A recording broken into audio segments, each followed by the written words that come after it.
이사야서 말씀 우리가 계속 읽고 있는데요. 이사야서 후반부인 40장부터 60장의 내용은 자기 백성들을 향한 하나님의 변함없는 사랑, 그들을 향한 구원, 그리고 그들이 장차 누리게 될 영광에 대해서 묘사해 줍니다.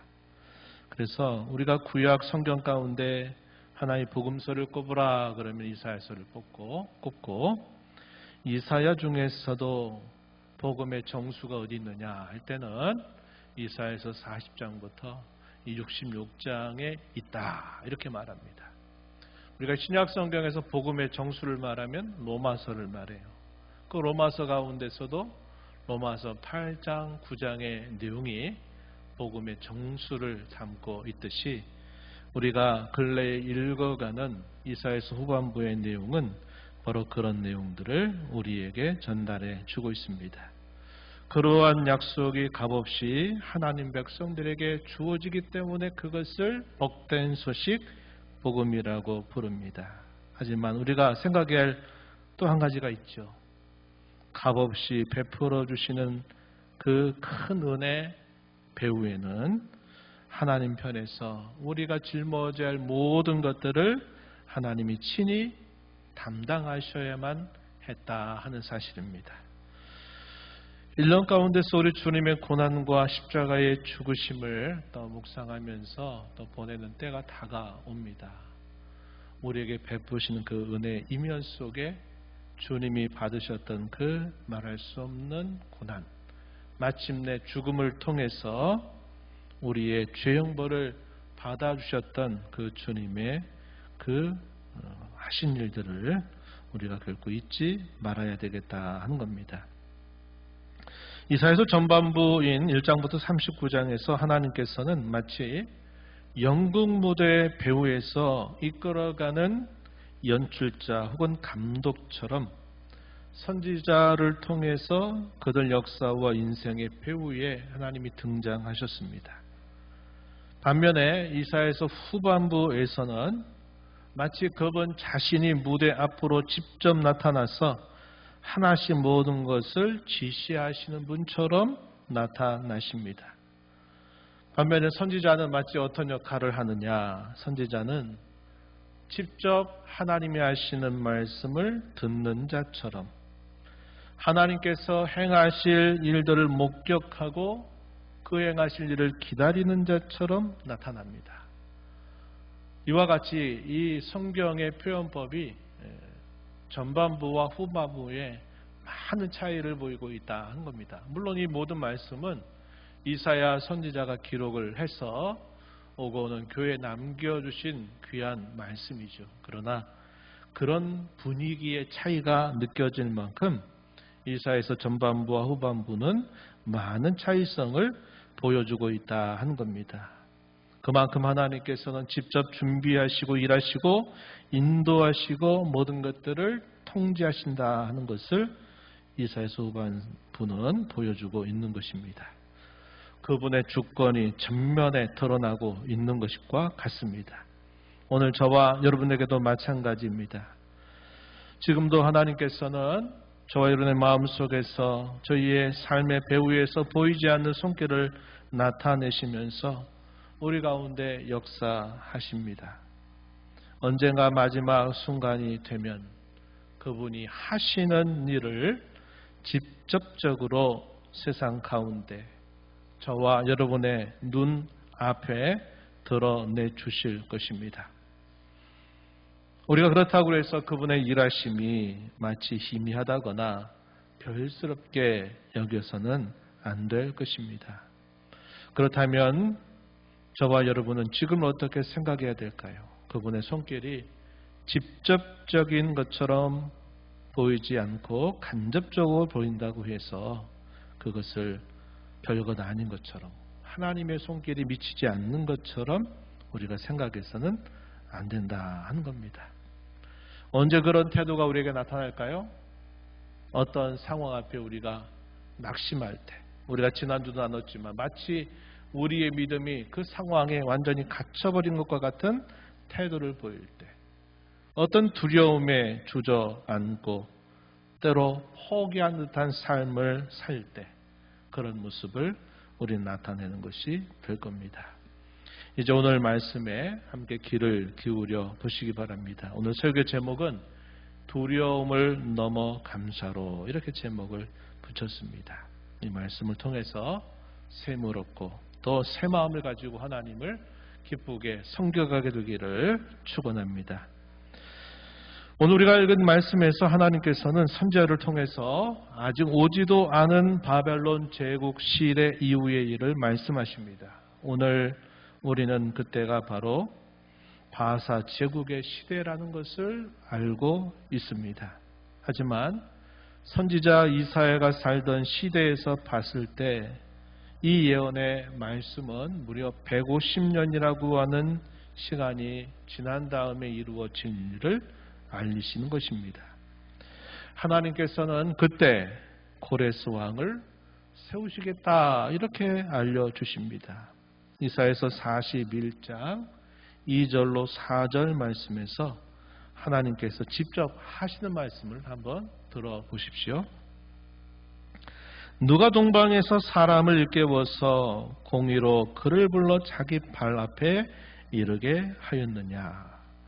열국을 그의 앞에 넘겨주며 그가 왕들을 다스리게 하되 그들이 그의 칼에 티끌 같게 그의 활에 불리는 초계 같게 하매 그가 그들을 쫓아가서 그의 발로 가보지 못한 길을 안전히 지났나니 이 일을 누가 행하였느냐? 누가 이루었느냐? 누가 처음부터 만대를 불러내었느냐? 나 여호와라. 처음에도 나요, 나중 있을 자에게도 내가 곧 그니라. 이와 같이 이사야서의 후반부에 있는 이런 여러 말씀들은 하나님이 직접 나서서 마치 무대 전면에 나서서 내가 이렇게 말한다 하는 형식으로 전달되고 있다 하는 겁니다. 우리가 읽은 이 말씀에 보면요, 하나님께서 동방에서 사람을 일으켜서 공의로 열국을 다스리게 하겠다 이렇게 말씀하십니다. 4절 말씀에서 보는 것처럼 하나님은 그 일을 불러내시고 행하시고 이루실 것이다 이렇게 말씀하십니다. 성경 조금 뒤로 가면요, 이 동방에서 일으킬 그 사람이 누구인가 구체적으로 이름을 알려주세요. 그 이름이 바로 고레스다 이렇게 말씀해 주십니다. 이사야서 45장 1절 말씀에 이렇게 하나님이 알려주셨어요. 여호와께서 그의 기름 부음을 받은 고레스에게 이같이 말씀하시되 내가 그의 오른손을 붙들고 그 앞에 열국을 항복하게 하며 내가 왕들의 허리를 풀어 그 앞에 문들을 열고 성문들이 닫히지 못하게 하리라. 하나님께서 고레스를 하나님 마치 기름 부음 받은 자처럼 세워서 그로 하여금 열국을 다스리게 할 것이다. 이렇게 매우 구체적으로 말씀을 해주셨습니다. 우리는 이 말씀에서 우리 하나님이 어떤 분이신가를 다시 주목할 수 있어야 하겠습니다. 우리 하나님은 열방을 통해 한 방울 물처럼 저울의 작은 먼지처럼 여기시고 섬들을 떠오르는 작은 먼지처럼 여기시는 분. 모든 열방을 아무것도 아닌 것처럼 여기시며 없는 것처럼 빈 것처럼 여기시는 분이시다 한 겁니다. 이사야서 40장 15절로 17절에 이렇게 말씀하셨어요. 하나님과 이 열방, 하나님과 세상의 모든 나라들을 비교해서 표현할 때 이 모든 열방은 통에 한 방울 물과 같다. 저울의 작은 먼지, 그 무게를 셀 수 없을 만큼 매우 작은 것에 지나지 않는다. 수많은 섬들은 마치 떠오른 작은 먼지처럼 여기신다. 우리가 어떤 섬이 많은 그 지역을 이렇게 가서 보면, 가까이 가서 보면 이 섬들이 이렇게 다 크잖아요. 그런데 그 많은 섬들을 우리가 멀리서 떨어져 가지고 섬들을 보면은 이렇게 옹기종기 뭔가 이렇게 있는 것처럼 보이겠죠. 만약에 우리가 비행기를 타고 더 높은 곳에서 본다면 마치 더 그렇게 보일 겁니다. 그래서 그걸 뭐라고 묘사했냐면 섬들이 마치 이렇게 멀리서 작게 떠오르는 먼지처럼 보인다는 거예요. 하나님이 그만큼 이 모든 세상의 나라들, 모든 이 세계에 비교할 때는 하나님이 그와 같이 위대하신 분이다. 매우 시적인 표현들을 사용하셔서 하나님의 위대하심을 말해주고 있다 하는 것입니다.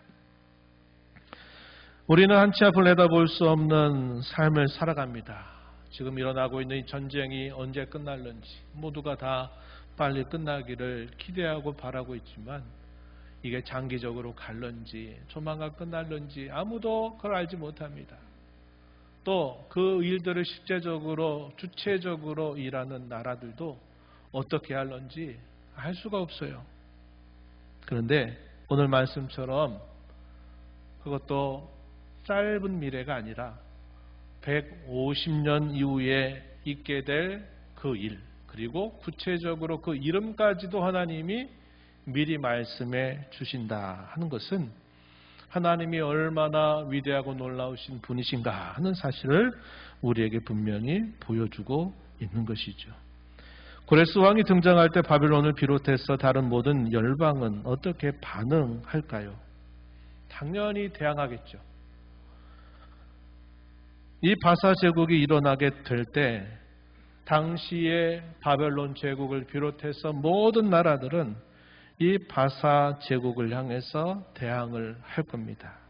그 모습을 어떻게 묘사하고 있는가? 본문 이어지는 말씀 5절로 7절 말씀을 한번 보십시오. 이렇게 그 반응에 대해서 말씀하십니다. 섬들이 보고 두려워하며 땅끝이 무서워 떨며 함께 모여와서 각기 이웃을 도우며 그 형제에게 이르기를 너는 힘을 내라. 목공은 금 장색을 격려하며 망치로 고르게 하는 자는 매질꾼을 격려하며 이르되 땜질이 잘 된다 하니 그가 못을 단단히 박아 우상을 흔들리지 아니하게 하는도다. 150년 후에 있게 될 그 일들에 대해서 그 주변에 있는 열강들이, 나라들이 어떻게 반응할 것인가, 이것을 알려주고 있는 말씀입니다. 뭐라고 말합니까? 함께 모여서 동맹하며 힘을 내자고 이렇게 서로 격려합니다. 그러나 결과는 역부족이에요. 바사 제국을 대항하지만 이겨낼 힘이 없는 겁니다.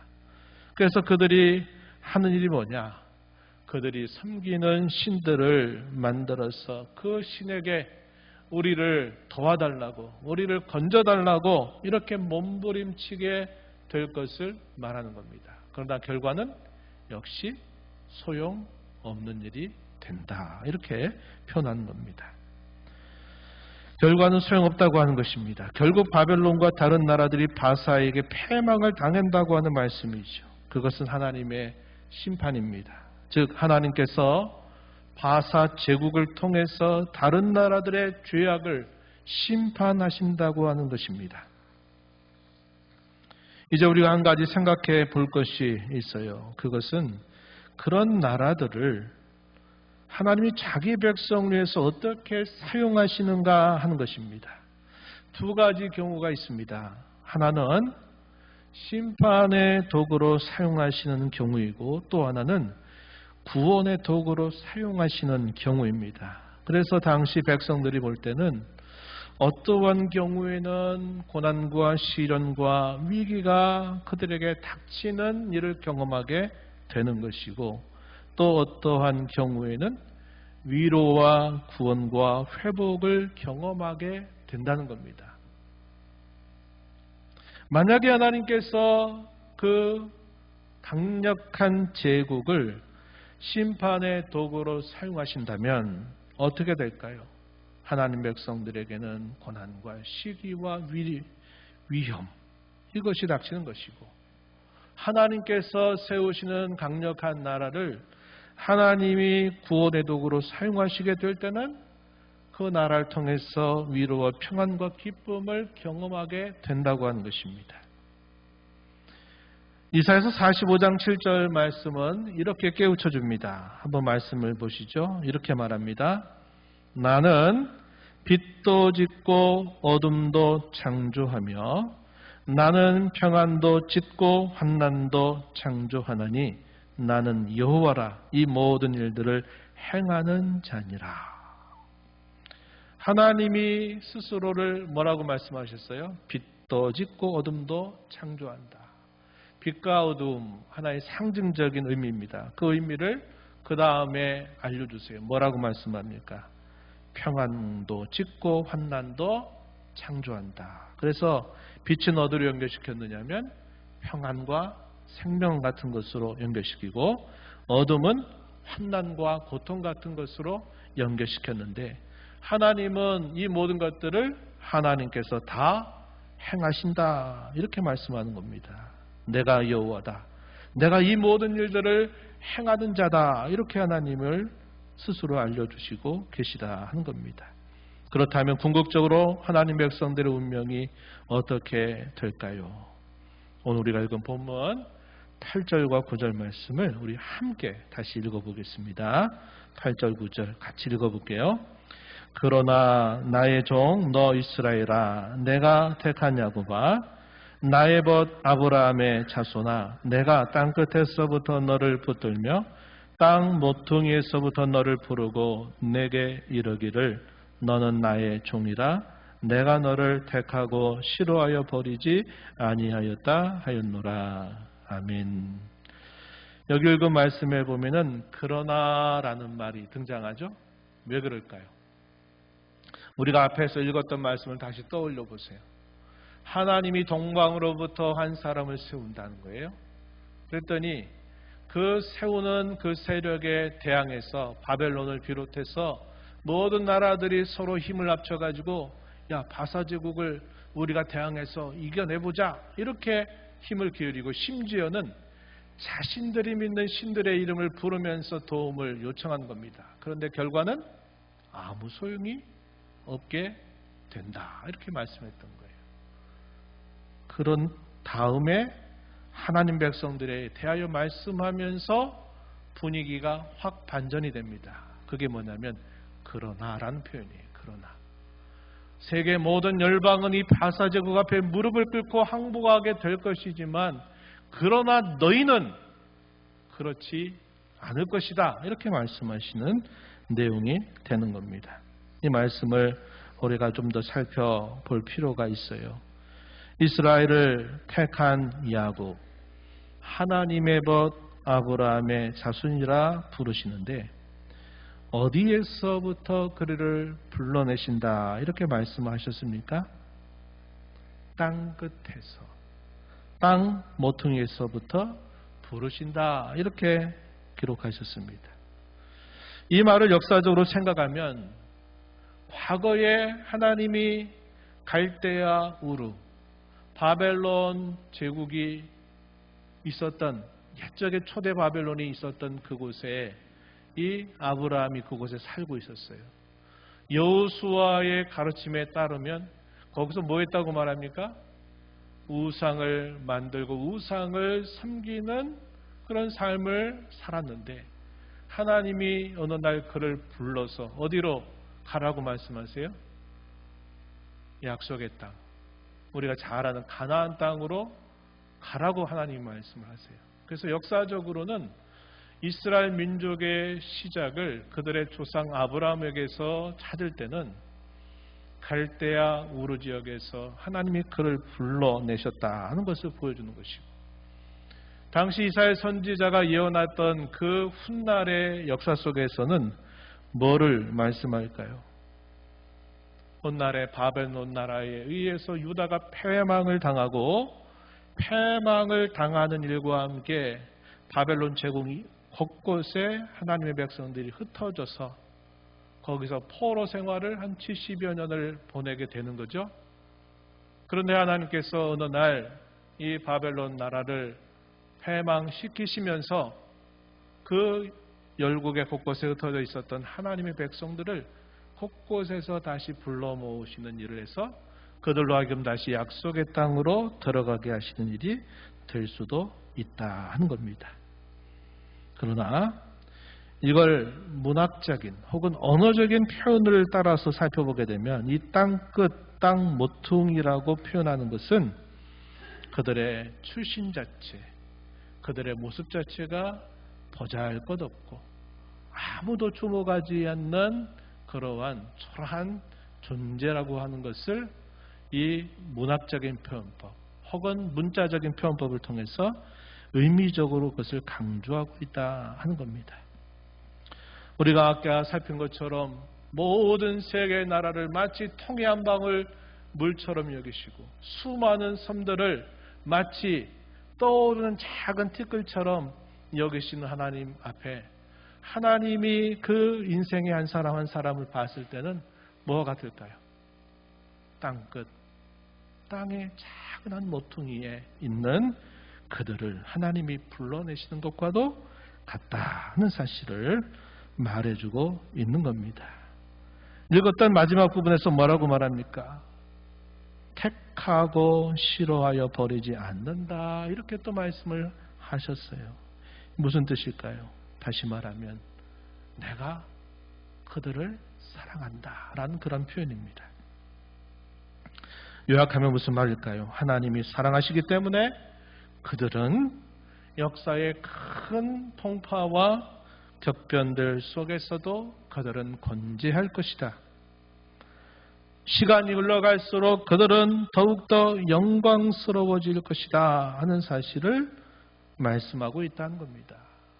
그 이유는 뭘까요? 근거는 뭘까요? 하나님이 그들을 사랑하시기 때문에, 하나님이 그들을 사랑하시기 때문에 그들은 어떠한 일들 속에서도 건재할 것이다. 그들은 영광스럽게 될 것이다. 이렇게 하나님이 말씀하시는 겁니다. 그렇기 때문에 그 어떤 나라도 그 어떤 위기와 시련도 고난과 역경도 그들에게 약속한 이 약속을 바꿀 수 없다는 사실을 하나님이 이 말씀을 통해서 알려주고 계신 것입니다. 우리가 아는 것처럼 구약 역사에서 이스라엘 주변에 당대 최고의 권세를 자랑하던 큰 제국들이 있었습니다. 이스라엘 역사 초기에는 애굽이라는 나라가 있었죠. 거기서 400년 동안 종살이를 했던 것을 우리가 압니다. 선지자 이사야가 활동했던 시대에는 어떤 나라가 가장 강력했을까요? 아수르라고 하는 제국이 강력했습니다. 그리고 이사야 선지자가 예언하고 있는 그 훗날의 때에는 아수르가 아니라 바벨론, 그리고 그 후에는 바벨론이 아니라 파사가 있었다 하는 겁니다. 이사야가 예언하면서 등장한 나라들은 아수르, 그리고 바벨론, 파사, 이 세 개의 나라가 된다 하는 겁니다. 그렇다면 이들 세 제국과 유다가 어떤 관계가 있었을까요? 제가 처음 여러분들에게 그런 말씀드렸죠. 하나님이 그 나라를 일으키실 때 하나님 백성들과 어떤 관계가 있느냐 할 때 두 가지가 있다 그랬어요. 하나는 어떤 경우라고 했습니까? 심판의 도구로, 또 하나의 경우는 구원의 도구로 사용한다 그랬는데 이 세 제국은 어떤 관계를 실제로 맺었느냐? 아수르와 바벨론의 나라는 북이스라엘 나라와 남유다를 심판하는 도구였다는 겁니다. 우리가 아는 것처럼 북이스라엘은 아수르가 패망시키죠. 남유다는 바벨론이 패망시킵니다. 그래서 이 두 제국은 하나님께서 자기 백성들을 심판하는 도구로 사용하세요. 좀 더 정확하게 말하면 그들을 징계하시기 위한 수단으로 사용하셨다는 겁니다. 반면에 이 바사 제국은 흩어져 살았던 하나님의 백성들을 다시 모으고 구원하는 도구로 하나님이 사용하신다는 것을 말씀을 통해서 보여주고 있는 겁니다. 이제 본문의 핵심을 살펴볼 때가 왔습니다. 핵심적인 질문은 이것이에요. 궁극적인 운명, 하나님 백성들의 궁극적인 운명, 그것을 이루시는 과정 가운데서 하나님이 어떻게 해주시겠다고 약속하시느냐 하는 질문입니다.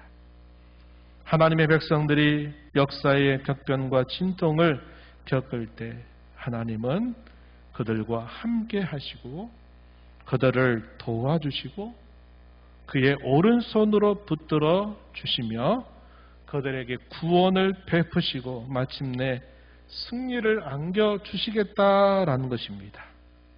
오늘 본문 10절 말씀을 시작으로 해서 다음에 몇 상구들을 우리가 눈여겨볼 수 있겠습니다. 먼저 본문 10절 말씀을 보세요. 이렇게 말합니다. 두려워하지 말라. 내가 너와 함께 함이라. 놀라지 말라. 나는 내 하나님이 됨이라. 내가 너를 굳세게 하리라. 참으로 너를 도와주리라. 참으로 나의 의로운 오른손으로 너를 붙들리라. 하나님 이렇게 말씀하셨습니다. 함께 하신다. 굳세게 하신다. 도와주신다. 붙들어 주신다. 이것이 하나님이 약속하시고 있는 말씀이 되겠습니다. 또한 이사야서 45장 17절 말씀을 한번 보면 또 하나님이 이렇게 약속하세요. 이스라엘은 여호와께 구원을 받아 영원한 구원을 얻으리니 너희가 영원히 부끄러움을 당하거나 욕을 받지 아니하리로다. 그의 백성들을 영원히 구원하신다. 이렇게 하나님이 약속하십니다. 또한 우리가 많이 읽는 말씀이 있어요. 이사야서 43장 3절 4절 말씀, 이것도 우리 함께 같이 읽어볼까요? 이사야서 43장 3절 4절 같이 읽어보겠습니다. 대저 나는 여호와 내 하나님이요 이스라엘의 거룩한 이요 내 구원자입니다.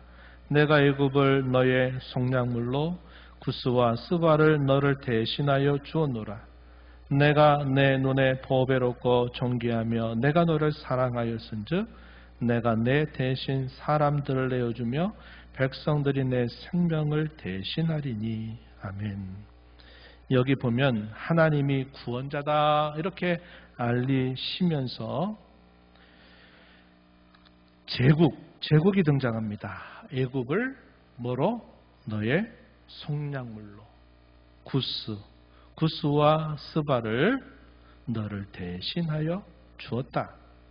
또 4절 끝에 보면 내가 너 대신 사람들을 내어주며 백성들이 너의 생명을 대신할 것이다. 이렇게 말씀하십니다. 하나님이 자기 백성들을 구원하신다고 하시는 이 약속 속에 하나님이 그 백성들을 얼마나 사랑하고 얼마나 존귀하게 여기시는지 당시에 큰 제국들, 당시에 당당하게 알려져 있는 그 나라들을 너희와 바꿀 수가 없다는 겁니다. 내가 너희를 위해서 그것들을 다 내어줄 것이다. 이렇게 말씀하고 있는 거죠.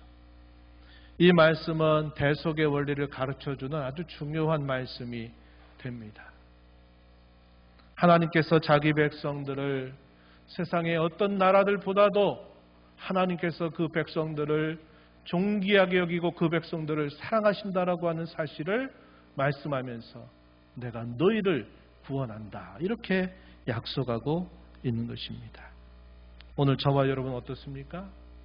저와 여러분이 과연 누구에게 무엇이 관대 저희들을 무엇과 바꿨어요? 예수 그리스도의 생명과 우리를 맞바꾸셨다고 하는 사실을 우리는 알고 있는 겁니다. 저와 여러분이 얼마나 존귀하다고, 저와 여러분이 얼마나 하나님 앞에 뭘 할 수 있다고, 아무것도 아닌데도 하나님은 다만 사랑하시는 그 이유 한 가지로 저와 여러분을 살리시기 위해서, 저와 여러분의 생명을 위해서 예수 그리스도를 아낌없이 내어주셨다는 사실을 우리는 알고 있다는 겁니다. 저와 여러분을 그와 같이 존귀하게 여기시는 하나님의 그 사랑을 우리는 발견할 수 있는 겁니다.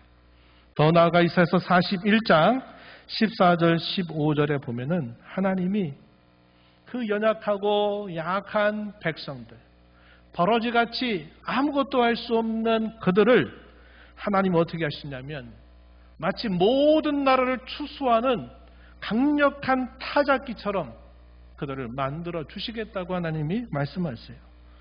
이사야서 41장 14절 15절에 버러지 같은 너 야곱아, 너 이스라엘 사람들아, 두려워하지 말라. 나 여호와가 말하노니 내가 너를 도울 것이라. 내 구속자는 이스라엘의 거룩한 이인이라. 보라, 내가 너를 이가 날카로운 새 타작기로 삼으리니 내가 산들을 쳐서 부스러기를 만들 것이며 작은 산들을 겨같이 만들 것이라. 이렇게 말씀합니다. 처음에 뭐라고 불러요? 버러지 같은 너 야곱.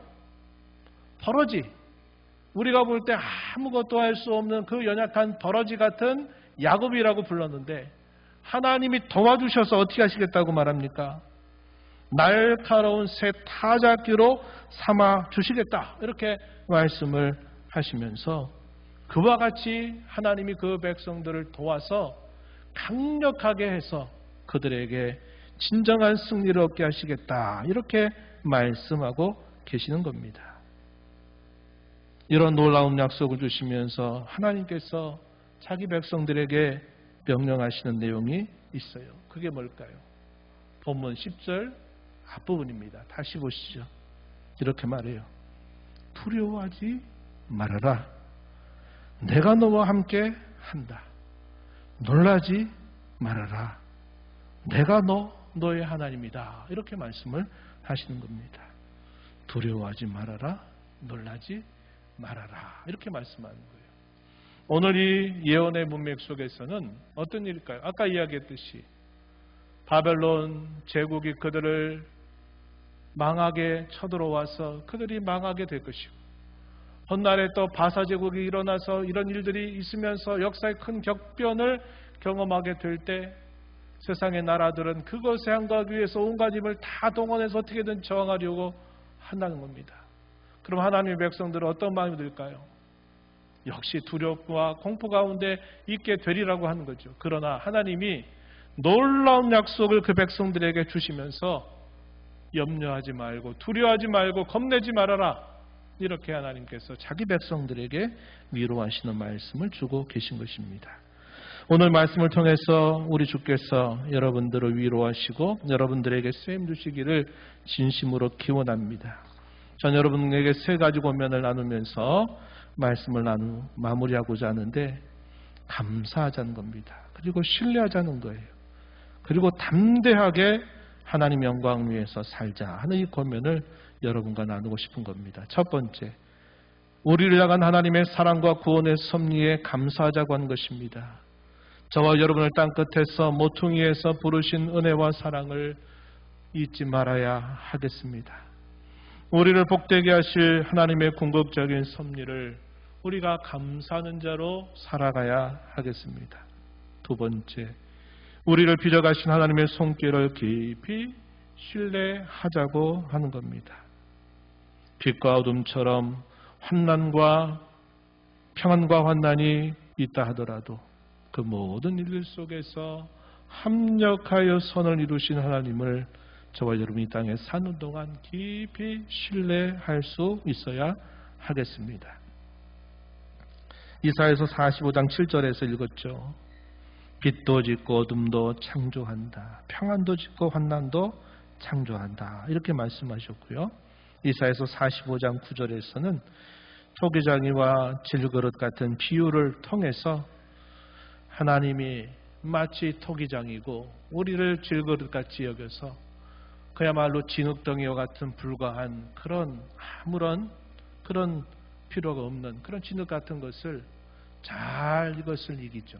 그래서 이것을 물레에다가 물을 묻혀서 물레에다 돌리면서 자신이 빚어가는 것들로 이렇게 해서 빚어가는 그 토기장이가 진흙을 그릇을 빚는 그런 과정처럼 그런 과정에 있다는 겁니다. 누가?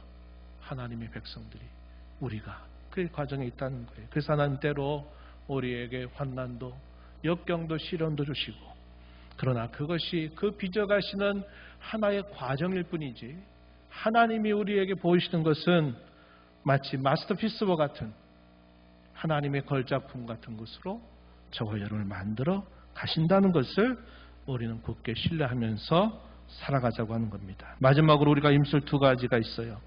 그것은 하나님을 즐거워하고 그분께만 영광을 돌리기를 다짐하고 어떠한 상황을 우리가 만난다 하더라도 두려워하지 말자는 겁니다.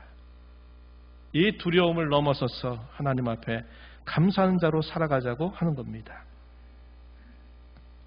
이사야서 43장 7절 말씀에 내 이름으로 불려지는 모든 자 곧 내가 내 영광을 위하여 창조한 자를 오게 하라. 내가 그를 지었고 그를 내가 만들었느니라. 또 21절에 이 백성은 내가 나를 위하여 지었나니 나를 찬송하게 하려 함이라. 하나님이 저와 여러분에게 이 놀라운 약속을 주시는 목적은 하나님을 찬송하는 자, 하나님을 자랑하는 자, 하나님께 모든 영광을 돌려드리는 자로 살기를 하나님이 기대하시는 겁니다.